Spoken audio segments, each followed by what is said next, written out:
एक समय की बात है, सुंदर राज्य में एक गरीब और बूढ़ा आदमी रहता था। लेकिन उस राज्य का राजा भी उस बूढ़े आदमी से जलन करता था। फिर एक ऐसी घटना घटी कि बूढ़ा आदमी पूरे राज्य में मशहूर हो गया। यह कहानी उस बूढ़े आदमी की है जो अपना जीवन जीने के लिए जंगल की लकड़ियां बेचता था। वह गरीब था, लेकिन अपने अजीब शब्दों और अपने सफेद घोड़े के लिए जाना जाता था। उस बूढ़े आदमी के पास एक बहुत ही खूबसूरत सफेद घोड़ा था। पूरे राज्य क्या, आसपास के राज्यों में भी ऐसा घोड़ा नहीं था। इसी वजह से राजा भी उस बूढ़े आदमी से जलन करता था। कई अमीर लोग उस घोड़े को खरीदना चाहते थे। राजा ने भी कई बार सोना देने का प्रस्ताव रखा, लेकिन बूढ़े आदमी ने किसी भी लालच का असर नहीं होने दिया। बूढ़ा आदमी सबसे यही कहता, यह घोड़ा सिर्फ घोड़ा नहीं है, यह मेरे परिवार का सदस्य है। यह कोई संपत्ति नहीं है। मैं पैसों के लालच में अपने परिवार के सदस्य को नहीं बेच सकता। एक सुबह बूढ़े आदमी ने देखा कि घोड़ा अस्तबल में नहीं था।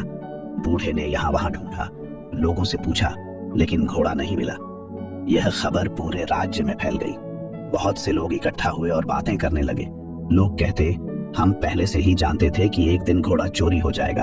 यह बूढ़ा आदमी बहुत गरीब और कमजोर है, ऐसे महंगे घोड़े को कैसे सुरक्षित रख सकता था। एक आदमी हंसी में बोला, तुमने बहुत बड़ी मुसीबत झेली है, इससे बुरा क्या हो सकता है।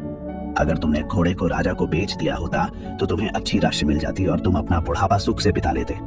बूढ़ा आदमी लोगों की बातों से प्रभावित नहीं हुआ, सिर्फ एक ही बात कहकर बोला, जो भी है सब ठीक है। सही सच ये है कि घोड़ा अस्तबल में नहीं है, बाकी देखते हैं क्या होता है। इस घटना के 1 महीने बाद अचानक एक रात घोड़ा वापस आ गया। घोड़ा चोरी नहीं हुआ था, वह जंगल में भाग गया था। लेकिन हैरानी की बात यह थी कि उस घोड़े के साथ और भी 10 घोड़े आए थे। यह खबर भी आग की तरह राज्य में फैल गई।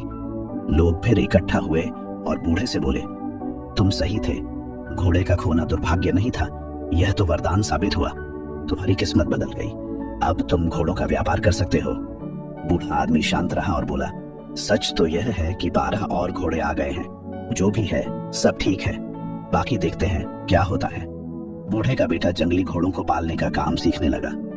लेकिन सिर्फ 3 दिन बाद बेटा एक जंगली घोड़े से गिर गया और उसकी टांगें टूट गईं। लोग फिर इकट्ठा हुए और दुखी होकर बोले, तुम्हारे साथ बहुत बुरा हुआ। 12 घोड़ों का मिलना वरदान नहीं, श्राप था। तुम्हारे इकलौते बेटे की टांग टूट गई, अब उसकी शादी कैसे होगी।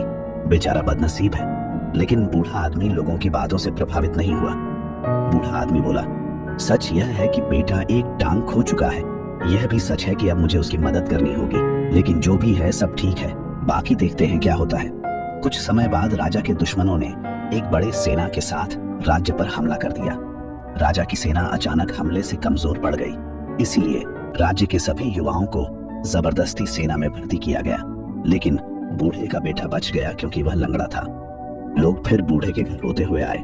लोग बूढ़े से बोले, तुम सही थे, तुम्हारे बेटे की टूटी टांग तुम्हारे लिए वरदान साबित हुई, उसे युद्ध में नहीं जाना पड़ा। लेकिन हम सब बहुत परेशान हैं, हमारे बच्चे चले गए हैं, अब हमें नहीं पता वे वापस आएंगे या नहीं। हम जानते हैं कि तुम सुख और दुख में समान रहते हो, लेकिन तुम यह कैसे करते हो। बूढ़ा आदमी बोला, सबसे पहले सच समझो। सही सच ये है कि तुम्हारे बच्चे मातृभूमि की सेवा करने गए हैं। शायद यह तुम्हारी इच्छा नहीं थी, फिर भी वे गए हैं। यह दुर्भाग्य है या वरदान, कोई नहीं जानता। जब तक तुम लोग चीजों को अच्छा या बुरा कहने की आदत नहीं छोड़ोगे, तुम परेशान रहोगे। क्यों किस्मत की चिंता करते हो। अगर चिंता करनी है तो अपने काम की करो, अपने विचारों की करो, और खुश रहो और अपना काम करते रहो। लाभ, हानि और किस्मत, यह सब जीवन के छोटे हिस्से हैं। जैसे तुम एक लाइन पढ़कर पूरी किताब नहीं समझ सकते, वैसे ही एक घटना से जीवन को अच्छा या बुरा कैसे तय कर सकते हो। जो हमारे नियंत्रण में नहीं है, उसका फैसला करके हम बेकार में दुखी होते हैं। जीवन के छोटे घटनाओं का नतीजा मत निकालो, बल्कि इस पल में रहो। जीवन इस पल में है और खुश रहो और अपना काम करते रहो। तुम्हें लोगों की बातों पर ध्यान नहीं देना चाहिए, चाहे लोग अच्छा बोले या बुरा। अगर तुम लोगों की बातों पर ध्यान दोगे तो तुम्हारा मन अपने आप बेचैन होने लगेगा। इसलिए तुम्हें अपने जीवन के महत्वपूर्ण काम पर ध्यान देना चाहिए, जो हमेशा तुम्हें आंतरिक खुशी देगा।